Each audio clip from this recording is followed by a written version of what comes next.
Call it a surprise, call it an upset, but what it was, quite simply, was total dominance. The Auburn Tigers nearly ran the highly ranked Redmen of St. John's right out of the Long Beach Arena Sunday afternoon. This Chuck Person tip-in of a Gerald White miss gave Auburn the early 6-4 lead, and with Person leading the way, the Tigers never looked back from that point on. St. John's All-American Walter Berry kept the Redmen within shouting distance. He had 16 points in the first half. But Auburn's Mike Jones came up with a three-point play late in the half. Auburn was up 44-32 at intermission. Person's awesome performance continued in the second half. His rebound and tap-in on the other end of the court was a prime example. He wound up with 27 points and 15 rebounds. The Redmen made a run with about 8 minutes left in the game. John Hipple hit a pair of jumpers to pull St. John's to within 8, but Auburn answered the challenge. Terrence Howard pushed the lead to 14 with this shot. When it was all over, Auburn had an 81-65 upset win. We played that SEC ball tonight, that bang ball, and banged them inside, and they didn't have enough people, so we got the ball inside, and they couldn't foul us. So we got it up and got them in. Chuck had a great game, and we rebounded, got second shots. Everybody played well tonight, everybody on the team. Anything of a personal confrontation between yourself and Walter Berry? It got heated a couple of times. We traded a couple words, but it was just all in the flow of the game. And he's a tremendous player, and I felt like I could play on the same level he can, and I showed the people I could tonight. I'm not bragging anything, but that's the way I feel. I really thought we could win, and I always say what I think. You know, to my staff, I thought we might win this game easier than we did. I wasn't sure we could win the Arizona game. It has nothing to do with the talent level. It was the way people play us. People that will play us man for man, we need that a little bit more than we get it. And they played us man, and they play a very good man, but we did the things we had to do to win. I thought we had a chance to win. So the Redmen of St. John's are set packing their bags for home. The upstart Auburn Tigers, meanwhile, are packing theirs for Houston, Texas, and yet another appearance in the Sweet 16. They'll play UNLV Thursday. In Long Beach, California, Mark Thornhill, WSFA Sports 12.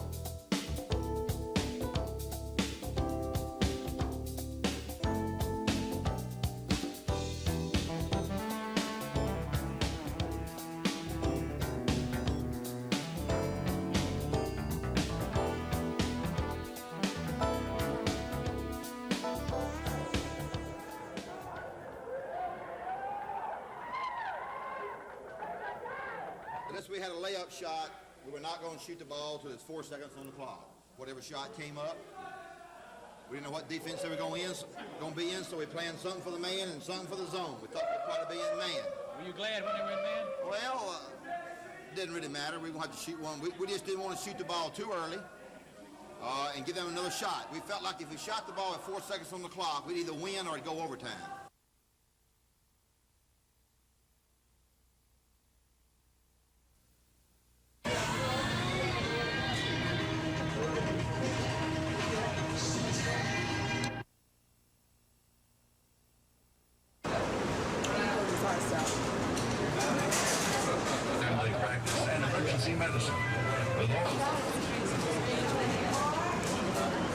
That's right, you're on. That's right. I'm going to show you tonight at 6. Yeah. Yeah, that's right. I don't know whose idea this was. Veronique refers to the grapes. It's in French in origin, and Veronique means a garnish with green grapes. How to serve ginger every time they ate cold melon with cheese. There are calzones that are made with artichoke hearts and other vegetable. We have national sponsors, and they try to bring the national sponsors in and do simple recipes that are easy to prepare. And it's just a quick show. It's 15. They have 15 recipes, one in each category, and just quick, simple things that you can do quickly. On the mask. That brings us to the next section of the show. And see how warm it is. Look at all this smoke. warm salads or wilted salads originated when people used to serve their entree. Get to that point that you're talking about. We have heard across the South in Alabama that we're on the verge of greatness, must address the budget and give it top priority before moving on. In fact, our current. Do you think it can work? I think the voters demanded this, and I think now that the Senate must address the budget and give it top priority before moving on. And that's my basic belief, and I think that's what the people of Alabama want, and I think that's what we need to do. One of the key issues that's been up before the lawmakers this week is the idea of tort reform. Do you have any comments on that? I think in this election year, there's no... On this edge of this hill right there, and there'll be another lake across that way. As you turn the corner, you'll have this view. This will be the view drop down into the lake. So you'll have the height of the floor level. Very few buildings built in the 20th century. Shakespeare, that if you grew up here and you get on planes and you don't, people say you're from Montgomery and they kind of look at you like, well, that's too bad. I think we're going to have something that we can take people here and just blow them away. If you do that about 5:36 this afternoon, back room now, the cell phone paper, this will continually change. County Sheriff's Office. Swindle presented county GOP officials with the signatures of more than 6,000 supporters and his qualifying papers to run for Montgomery County Sheriff. He also brought along a staunch supporter who says he's proud to back a former employee and fellow Republican. The local Democrats are part of the same crowd that's Teddy Kennedy, Tip O'Neill, and all of that joined together with the Alvin Holmeses, with the John Knights, and with the Donald Watkins and all of this group. I think this clearly sets the stage of who is on which side and who is on the other side. The candidate himself criticized some current Sheriff's Department policies. Swindle says the new county jail should be staffed one floor at a time since the county hasn't been able to afford raises for its deputies over the last year. He says deputies and investigators need better training, and he says the rural areas of the county need more patrol cars on duty at night and quicker response time. Responding time for calls for service, the citizens tell me, range up to an hour. 15 minutes is long enough to wait for a police car to arrive at your house if you have a problem. Andrew Findley, WSFA News 12, Montgomery. Better than 6,000 signatures of... Pensions and Security had promised massive cuts in child and adult care programs if the legislature did not approve the additional money by April 1st. On Monday, better than 100 people marched down the state capitol showing support for the measure. And the group received a guarantee from Governor George Wallace's executive assistant, Elvin Stanton, that the governor supported the emergency funding. This afternoon, the Alabama House voted unanimously to rescue the threatened programs. Pensions and Security has worked hard to try to find the money without this bill. They have not been able to. And I urge every member of this House to support it because I think it's one of the most worthwhile projects that we have in the state. And I urge you to vote with Mr. Coburn and concur with this Senate version of the bill. It's one you'll be proud of in the months and years to come. The entire Appropriations Act is for $17.3 million, with $10.6 million delivered immediately and the remainder conditionally appropriated based upon state revenues. The majority of the money will be used to continue operation of state-funded daycare centers and provide special education services to the mentally retarded. The remaining funds will go toward merit pay raises for DPS employees and for daily operation of the Welfare Department. The bill now goes to Governor Wallace for his signature. Brian Flood, WSFA News 12 at the Alabama State House.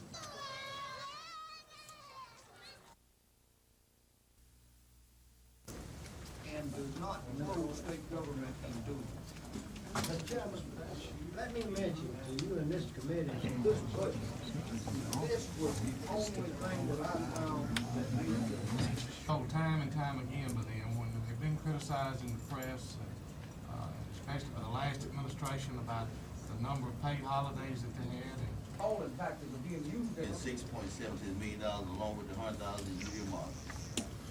The first thing has to Let's happen see, before the money man. will be out of game and fish. You know, one thing, Mr. Chairman, if I might mention this, I don't have a problem with that if they're willing to pay their way.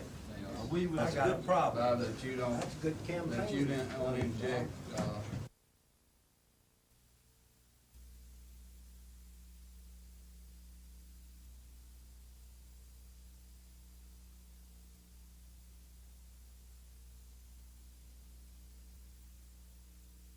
We have had a lot of problems that arise, not in the farm sector, but in the international sector, coming from the State Department or coming from other programs that have harmed farmers, helped their competitors, and hopefully fairness can prevail. The farm economy has hit the bottom, or nearly hit the bottom, and from now on it's going to bounce up. I believe there's a growing sense among the more experienced observers among you that 1986 will have been considered by history a watershed year for agriculture.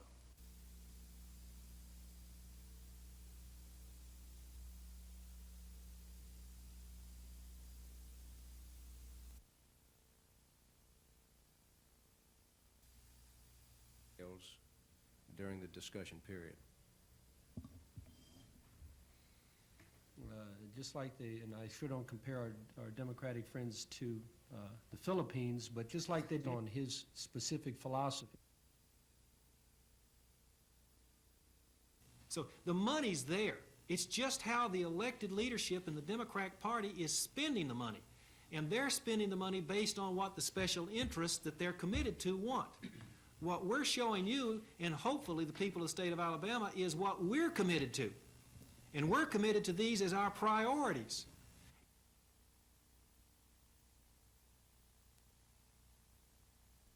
That will ensure their success in getting past any exit exam. The fact of the matter is we have a lot of, if they've got a degree in English, then they understand English. If it's in math, they know mathematics. And not have watered down courses. Well, I think, if you don't have the staff or you don't have the facilities to offer a program, then obviously you shouldn't be offering that program. And we may have some instances where that's occurring. What we're doing is raising a flag and asking the state board to look at the situation and make some determinations about it. National Bank of Chicago made about 10, 12 years ago a report on take-home. There's really 4 agencies that will have to be involved. There may be some legislation that will be necessarily flowing. Of course, would be charged, as you noted, with the responsibility of implementation of the scholarship. First National Bank of Chicago made about 10, 12 years ago. I think there's really 4 agencies that will have to be involved. There may be some. 23,000 providing the. What we're saying is if you'll teach in Alabama classrooms, we'll loan you money to get your education, and then you can teach and pay back only a portion of that money, and we'll forgive half of the amount of money that you borrow to get your college education. Now, there's a method to that madness, because we anticipate that we'll have enough students do that we can offset some of the teacher shortage that we anticipate coming, particularly in certain areas of math and science, foreign languages, and other such areas. To know where you want to go, you need to know where you have been. So what we did in part 1, heard, for an example, that there were some institutions that had done exceedingly well education in this state. So at this point, I'd like to ask Dr. Ost to come forward and make any comments that he deems appropriate on the idea of. Mr. Sessions is a throwback to a shameful era, which I know both black and white Americans thought was in our past. It's inconceivable to me that a person of this attitude is qualified to be a U.S. attorney, let alone a United States federal judge. Jefferson Beauregard Sessions III. He was brought face to face with things he personally had said. For example, that the NAACP and the Civil Liberties Union are un-American organizations. These comments that you could say about a commie organization or something, I may have said something like that in a general way that probably was wrong. Also brought face to face with a Justice Department civil rights attorney who knows him well and who was asked, is Sessions a racist? I don't really know whether he is or he isn't. I probably ought to know, but I don't. I really can't say. But the would-be judge's biggest problem came in a case he prosecuted and lost, a vote fraud case involving black civil rights leaders in Perry County, Alabama. Defendants in the Perry County case were Albert and Evelyn Turner, political and civil rights leaders for more than 20 years. Albert was an aide to Martin Luther King. Their scrapbook has all the marches. This is Bloody Sunday. Albert can see, that's him right there. Albert Turner guided the mules at Dr. King's funeral. The federal government charged the Turners with doctoring absentee ballots, vote fraud, and mail fraud. My own opinion is that the case was political. I actually don't think Jeff Sessions and them came in with an ounce of evidence. Blacks charge harassment by U.S. Attorney Jeff Sessions, noting there was no investigation of white vote fraud. The Justice Department says it had no complaints about white vote fraud. Jack Drake, a Tuscaloosa civil rights attorney, says the feds might have found plenty of white vote fraud had they looked for it. I've seen letters written by the concerned citizens of Sumter County, for example, saying, we know you don't live here anymore, but we want you to vote here. Drake says race is the only issue in black belt elections, that the federal government got involved in a local struggle over the courthouse. I think the motivation came from the whites who live there, who are really desperate when they start to think about losing control of the county courthouse. The original complaint came 2 years earlier from the local district attorney. I gave them my preliminary investigative report and advised them of the situation here and asked for their assistance. Roy Johnson showed us the original impounded ballots. He said the Turners illegally changed some of the absentee ballots they had collected. Ballots are being changed from the way the voters had cast them. Johnson turned his evidence over to Jeff Sessions and asked the U.S. Attorney to monitor the 1984 primary election. I told them basically what I've just outlined, that we had, in essence, sheer unadulterated fraud in the absentee balloting process here in Perry County. Some blacks whose absentee ballots had been changed were bused to Mobile to testify. Law enforcement authorities say everything went smoothly. Others say they were terrified. I don't believe those people who were carried to Mobile in that bus will ever vote again. The case was tried last summer. Albert and Evelyn Turner were found not guilty. Jeff Sessions declined to talk to NBC News, but his friends and supporters told us he is not a racist, and the Justice Department says Sessions had a good case. Jack Drake disagrees. I didn't think the government had a case. The impetus of it, I think, was to keep blacks from voting, to intimidate people, and they went right after the leadership that they want to defeat. Albert Turner does not want Jeff Sessions on the federal bench. A man like Jeff Sessions will be there for such a long period of time, and I honestly think that he will be in the way of progress in this area for quite a while. Is, I believe, a disgrace to the Justice Department, and he should withdraw his nomination and resign his position. The discussion of Jeff Sessions.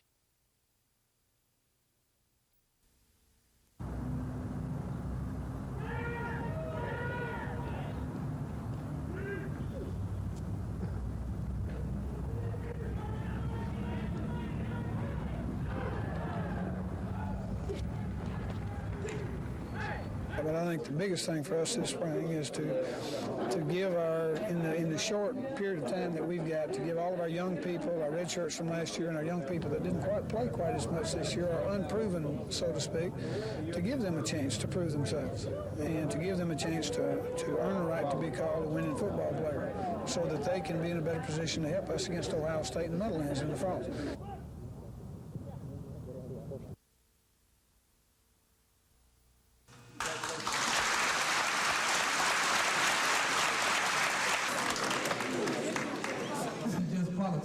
But I still believe that things should be team-oriented, because remember one.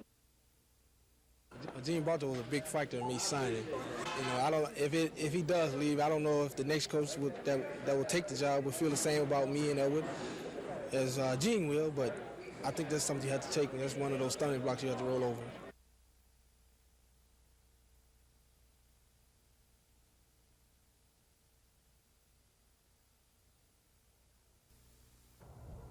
McDowell's return ends a nationwide search started by the Montgomery County Sheriff's Department last week. Authorities found her car damaged and abandoned on U.S. Highway 82 east of Montgomery, leading them to suspect foul play. Sheriff Maxim Butler says Ms. McDowell violated her probation Friday by failing to appear in court. But when asked about why her car was found in a suspicious condition, investigators admit they don't know yet. At this time, exactly how she got there, we are not positive. Like I say, we had some tips, people calling us, so on and so forth, and we finally traced her down to Gulf Shore. And the car, the smashed windshield, run off the road. We hadn't got into that yet. They just got here. The investigation into the Kim McDowell case continues. It is not yet known what charges, if any, will be brought against her. However, WSFA News 12 has learned from a source close to the investigation that McDowell and another unidentified person may have driven past the scene where her car was found several times while investigators and family members were around the scene trying to determine what caused her disappearance. McDowell remains in the county jail under no bond. Andrew Findlay, WSFA News 12, Montgomery.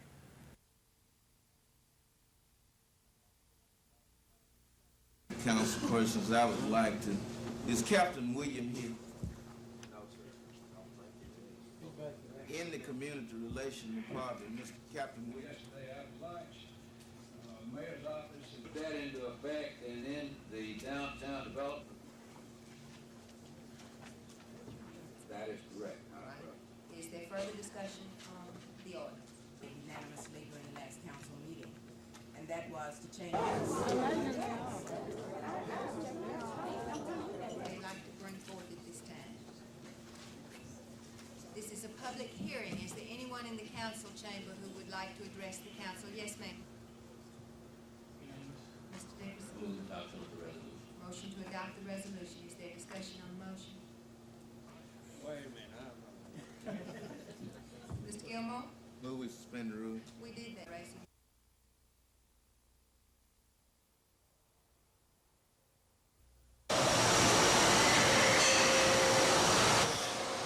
The purpose of this program is to provide the high skill levels required to exist in this technology, in this technological society that we face.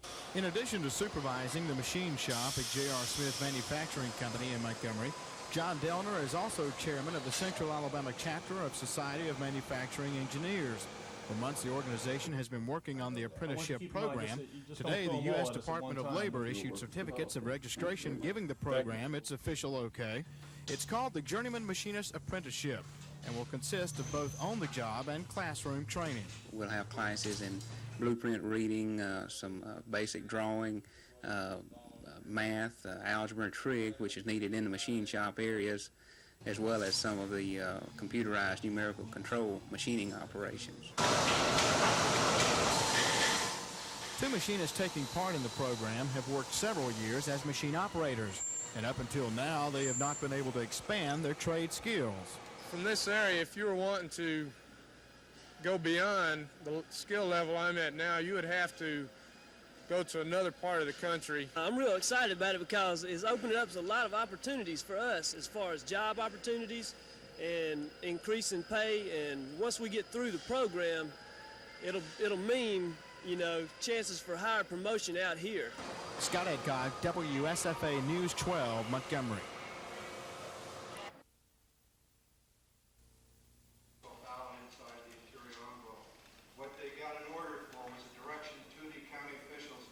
Perception by some that the positions that they advocate are un-American.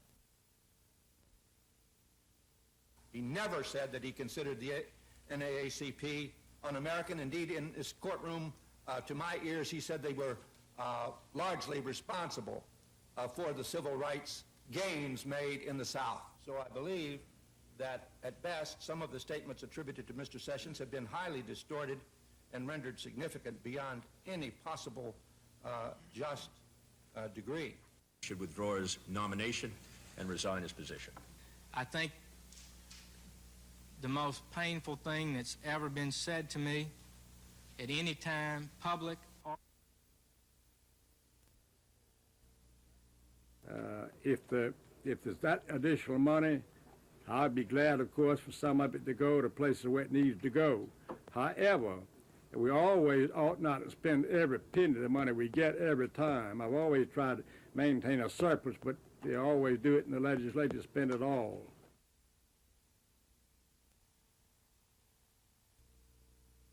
Education. The way we practice law in Alabama doesn't justify it. Honorable Bill Baxter.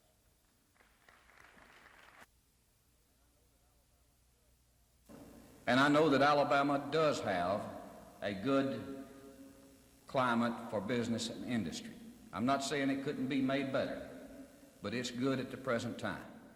We've got to have some energetic salesmanship at the very top of our state government.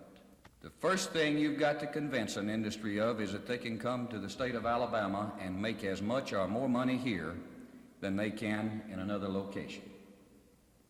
That is the bottom line. I think the only thing that really we have wrong in Alabama is we've got an image problem. I feel like that I can change the image problem that Alabama has. Economic recovery starts in the classroom. We are 49th in this country in public education, and we've got the head man, Wayne Teague, making this statement: if it ain't broke, don't fix it. Well, it needs to be fixed, and it is broke.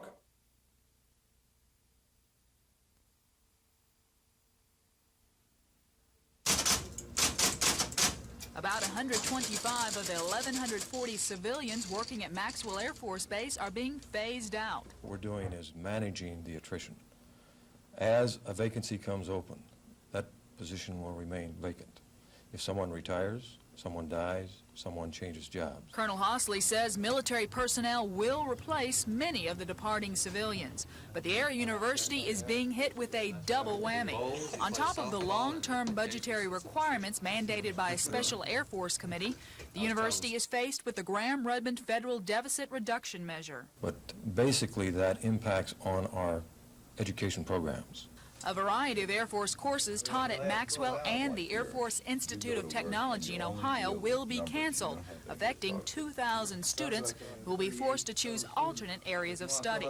Colonel Hosley says the $3 million budget cut caused by Graham-Rudman is having a minor impact now and is only 2% of Maxwell and Gunner's entire budget. But he says if Graham-Rudman is fully enacted, he doesn't know what the consequences here will be. Lisa Walsh, WSFA News 12, Maxwell Air Force Base.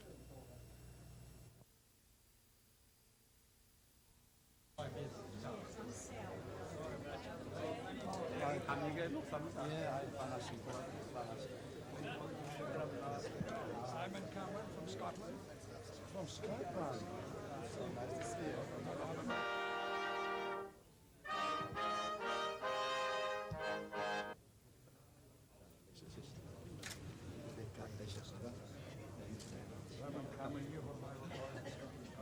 Thank you. Nice you got. Nice to meet you. Joe, welcome to our city. Thank you. Pleasure. Juanita Smith, Force Career in Los Angeles. Oh, yeah.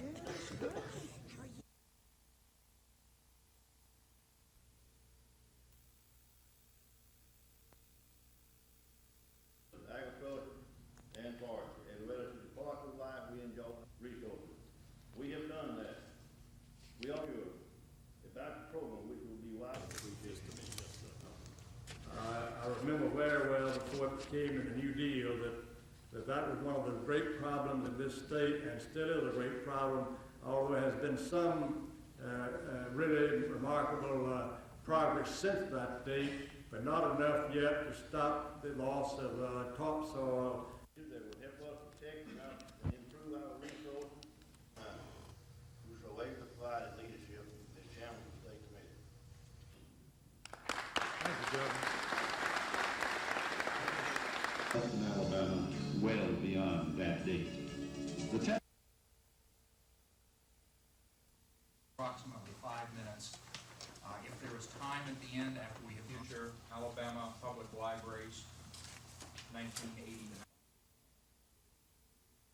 The 5-year plan will be used to help us determine what our priorities are and where the state and federal money that is distributed to public libraries in the state should go.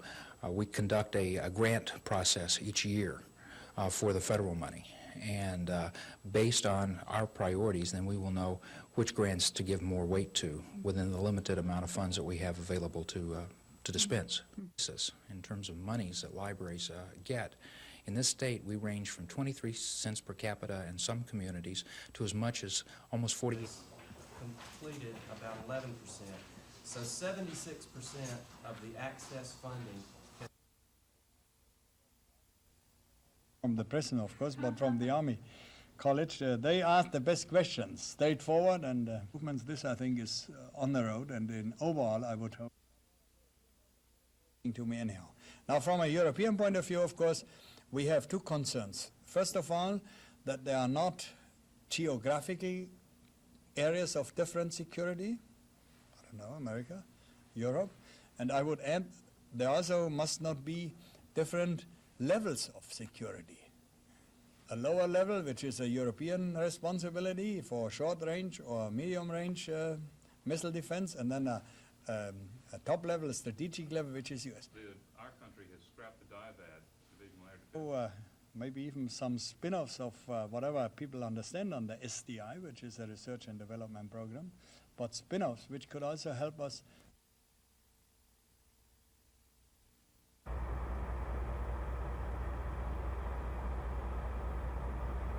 I don't think nothing about it. I learned to die as well as live. And when people are scheming and conniving to murder through sanction, see, this is their way of showing just how corrupted they are.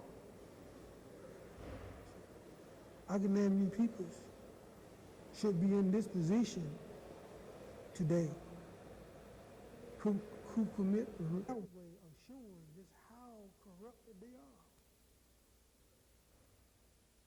I can name you people. Why the switch? Why are you now running for lieutenant governor and getting out of governor? In the past 90 days, Or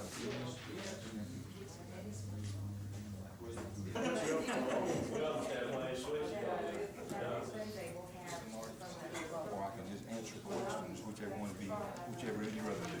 I think probably just answer some questions.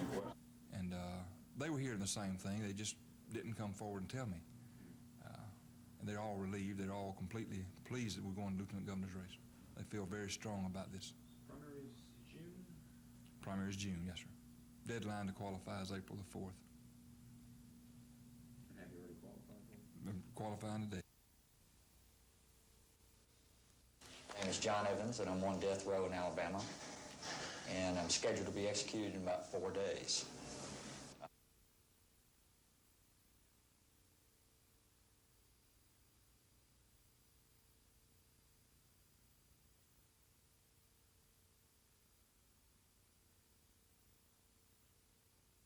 .8:30 on the dot. The execution of justice came in and examined Mr. Evans and said that he... Birmingham and in Mobile, and there will be some... We also pray for our state that the... We can try to say something to society that might stop the cycle of violence and vengeance. We can use this occasion to say something to America that might stop its practice of killing people who kill people to prove that killing is wrong. We protest capital punishment's irreversibility. There have been executions of innocent people and more near executions. Death forever denies the right to benefit from new evidence or new laws. Calculated and controlled execution, arrested into causes of crime or even the reform of criminal body. An execution is averse to put so much time, money, and talent into killing a man. The crime problem is real, extremely so, and must be dealt with. Passed, and we'll talk about those percentages. Now, another one of your responsibilities, my guess, this is the one that covers the whole waterfront. You're going to be asked to operate. At this particular point in time, if there is a question, our office will not mediate the discrepancy. We'll turn it over to the... Now, I'm not going to review step by step. They know that laws require these reserves to hear the public misled by their career. Few profess that they live up to their responsibilities as public. They know, and we know, that a bloodbath in the media, in the public eyes, would do far more harm to all concerned than if we would have solved this problem as reasonable men and women.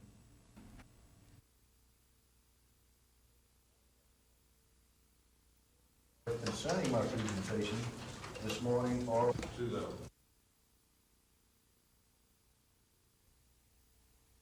whites, the whites go to jail for life, the blacks get executed. Jones's attorney has said that that individual should have been allowed to sit in on the sentencing phase as well as the guilt phase, because it would be unconstitutional not to allow him to have a jury of his peers, and that would be one of them. Every court in this country has ruled against that, with one exception, and it was a 5-4 decision. And so I think it's really a toss of the coin as to whether or not the stay is issued this week.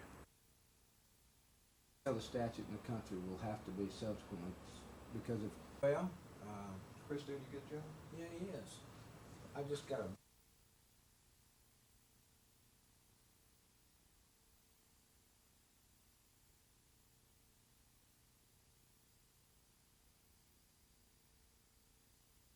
I was on... we ran a poll. We don't publish our polls. Arthur Jones has been in the holding cell for 28 hours. Prison officials say he was transferred from his death row cell at 2 p.m. yesterday. He has had a number of last requests. One of those include a family visit. Prison Commissioner Freddie Smith says there were other last requests. He has requested his last meal, and due to his religion, he has requested pink salmon patties, candied yams, coleslaw, chilled peaches, hot rolls, and grape Kool-Aid. I've been briefed by the warden and regional coordinator that have been in touch with him, and he's presently calm and collective and is still optimistic. If Arthur Jones is executed at 12:01 Friday morning, his death will come almost 3 years after John Lewis Evans was electrocuted at this same prison in the spring of 1983. This is Norman Lumpkin, WSFA News 12, Holman Prison.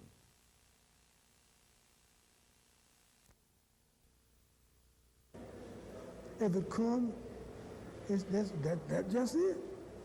If it blow over, then they say, I've been extended another day of grace. And I don't think nothing about it. I learned to die, and where does live?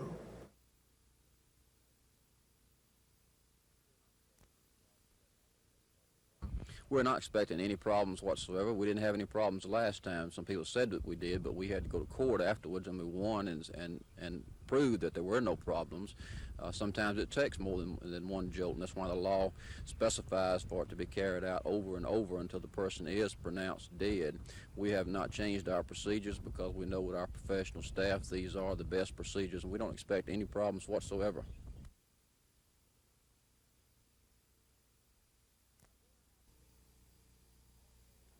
At a rare afternoon news conference, Wallace told a group of reporters the $10 million appropriation will fund the social programs through the end of the fiscal year.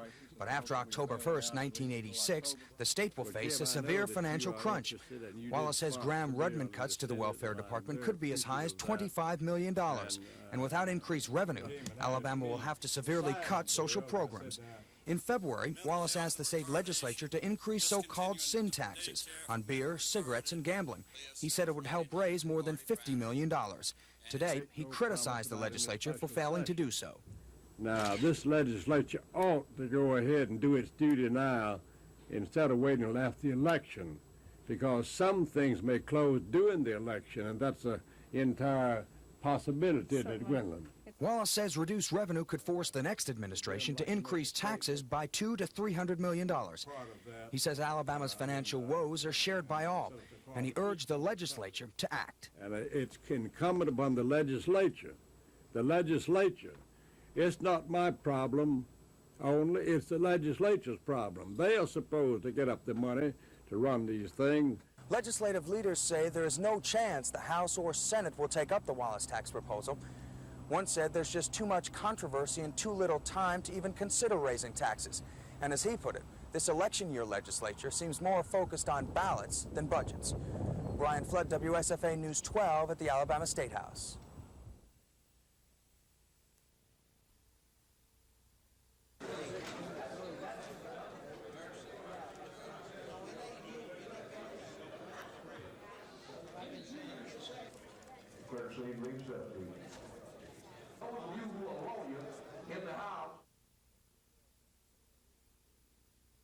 There are two bills in Senator Hilliard's committee, one by myself and one by Senator Bishop, that are comprehensive in nature.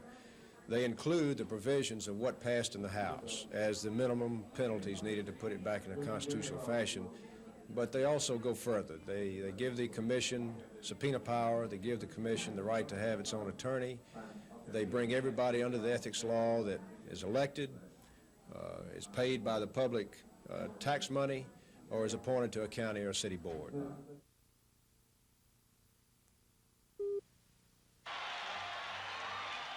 It was the sixth game, bottom of the ninth. St. Louis was 3 outs away from winning the flag. Todd Worrell was on the mound, George Orta at the plate, and then the play many say turned the entire series around. Little squibber to the right side. Worrell races over to cover. The throw doesn't get him. At least at first glance, but when the replay was shown, it clearly pointed out that 17-year veteran umpire Don Denkinger had missed the call. I went in to take a play that didn't develop the way that it would normally have developed, I thought, and I got myself caught too close to the bag, and things that happened out of my peripheral vision, so I did the best thing I could do under the circumstances, and it didn't turn out right. That signaled the beginning of the Kansas City comeback and a living hell for Denkinger. My life was threatened to one of my daughters. There were some threats of burning the house down and what have you. Irate fans, people that were just upset with that particular call and wanted to blame the loss of the World Series on Don Denkinger, the umpire. One man who can empathize with Denkinger is fellow umpire Larry Barnett. In the '75 series between Boston and Cincinnati, he was involved in controversy. The Reds' Ed Armbruster tapped one and then got tangled up with Boston catcher Carlton Fisk. Boston manager Darrell Johnson screamed for interference. I'll tell you one thing. I don't know what you're going to make a ruling on that, but I want you to explain exactly what you were looking at when you called the play. Okay, the guy, the ball was hit, he was moving for the ball, and the runner was moving to first. The runner was all over the catcher in there. I have nightmares about it. I wake up, and believe me, they've replayed it in Boston.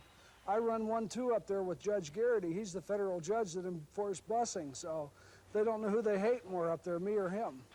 It's easy to joke about now, but when it happens, it's no laughing matter. Dave Phillips, a veteran of 2 World Series, says the umpires are no different than the players. Yeah, unfortunately, we do miss a play occasionally, but gosh darn it, Ozzie Smith might be the greatest shortstop in the history of the game, and he also makes error occasionally.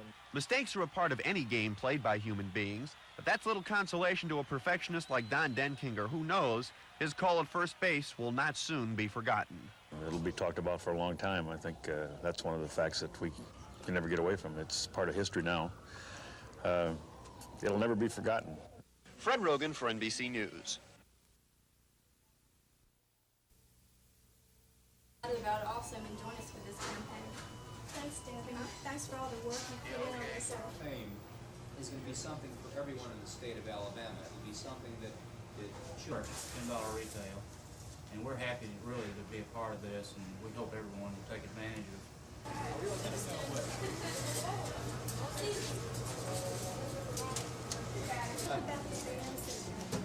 I went by and saw Bob the other day. We're doing these political circles.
very, very, very difficult matter, but at the same time, the law is the law, and of course you do continue mitigating circumstances if there are any.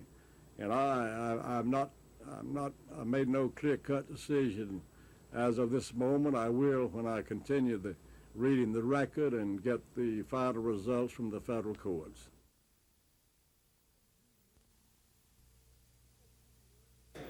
Jones has a criminal record dating back to 1956, including numerous burglary convictions and prison terms. The 47-year-old convicted killer says he's accepted the fact that he may die in the electric chair. If it comes, that's just it. If it blow over, and they say, I've been extending another day of grace. And I don't think nothing about it. I learned to die, the word is live. And when people are scheming and conniving to murder through sanction, see, this is their way of showing just how corrupted they are. Jones says he knows of many others who've committed crimes worse than his and received a lesser punishment. This is Norman Lumpkin, WSFA News 12 in Montgomery.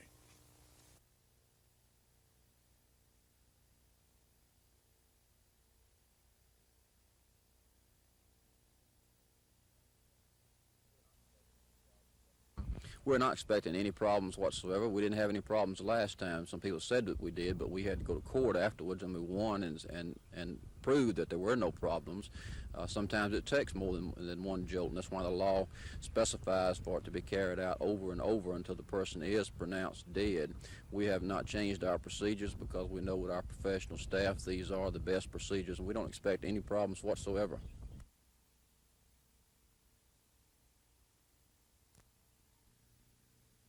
Dr. Faulkner to make some presentations. Tom? Thank you, sir. And when you see Roy and Frith and George, what we wanted to do was to announce tonight with a minimum of 24 hours, and it will be given to the student with the highest grade point average in the class. Another award that we're going to give will be the Most Improved Student Award. Thomas Planning.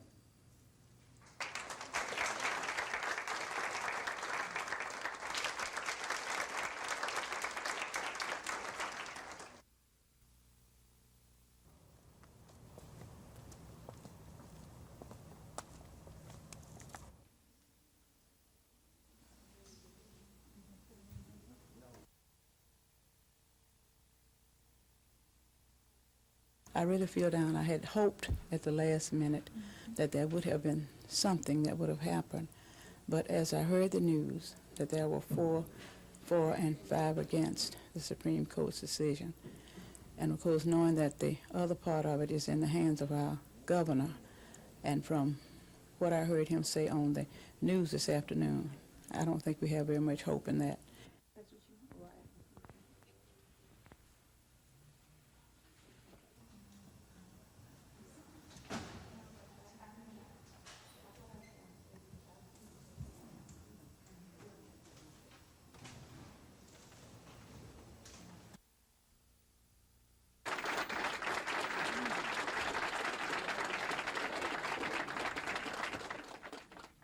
Thank you very much. I'm impressed with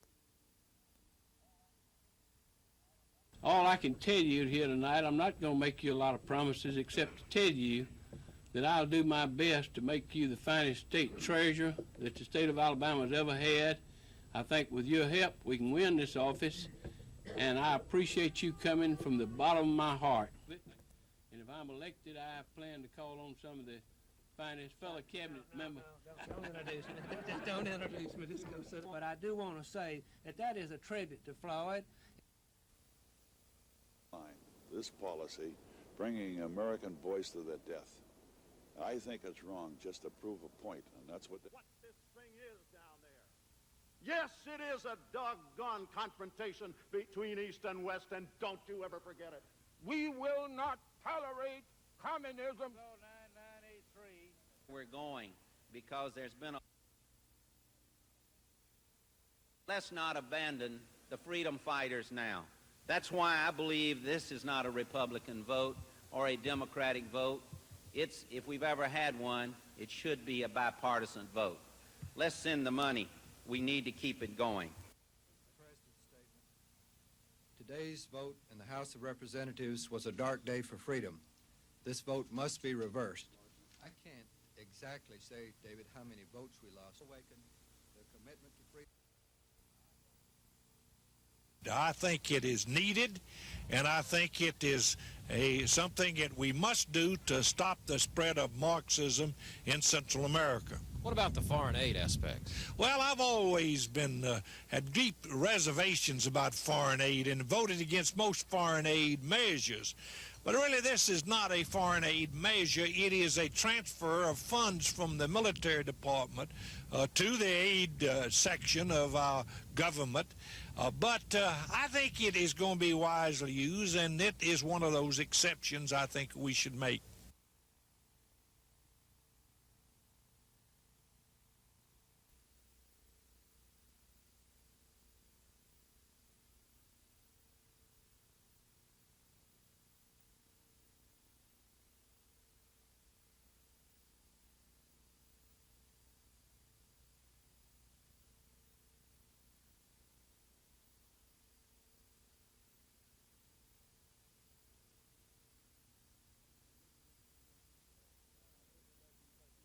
Now, this legislature ought to go ahead and do its duty now instead of waiting until after the election, because some things may close during the election, and that's an entire possibility at Gwynland.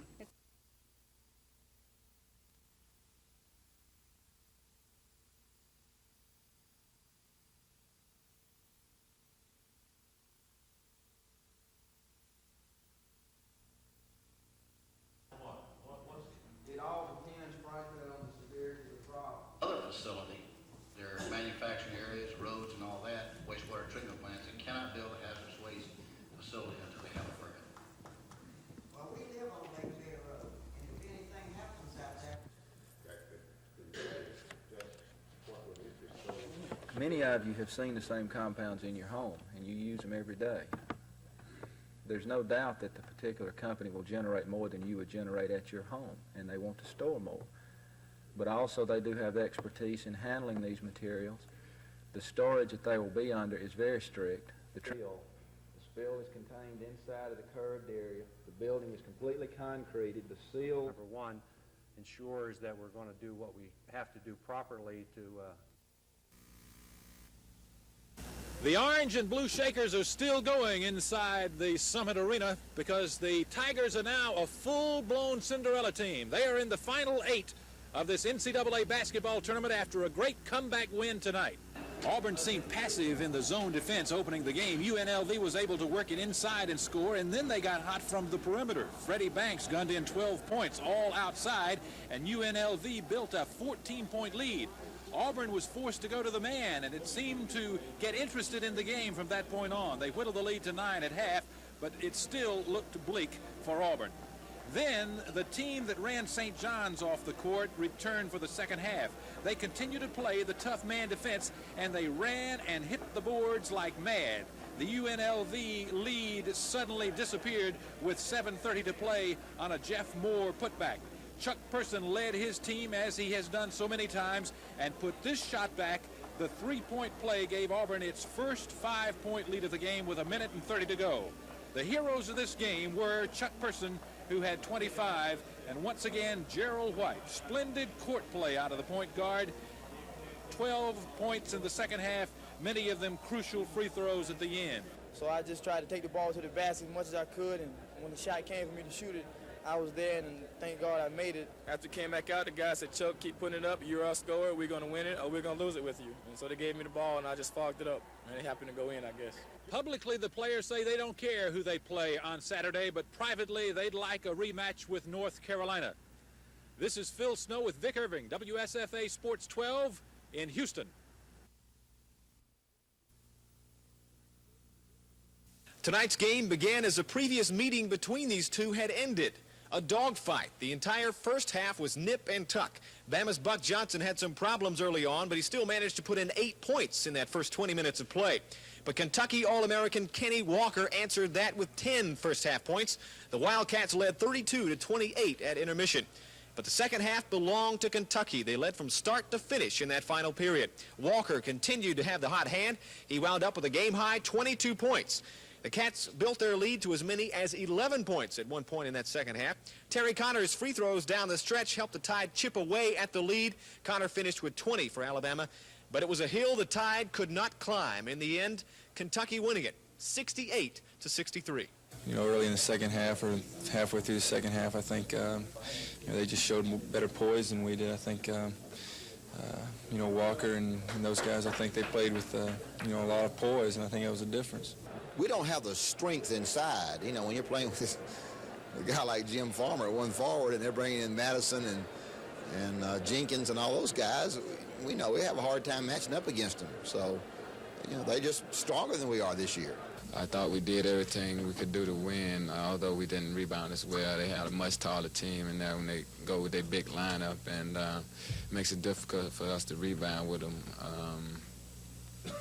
I guess that's the way to go. Somebody had to win and somebody had to lose. There are those who said Kentucky couldn't beat Alabama 4 times in a single season. Unfortunately, those people were wrong. A very fine 24-9 season has come to a close for the Crimson Tide. From the Omni in Atlanta, Mark Thornhill, WSFA Sports 12.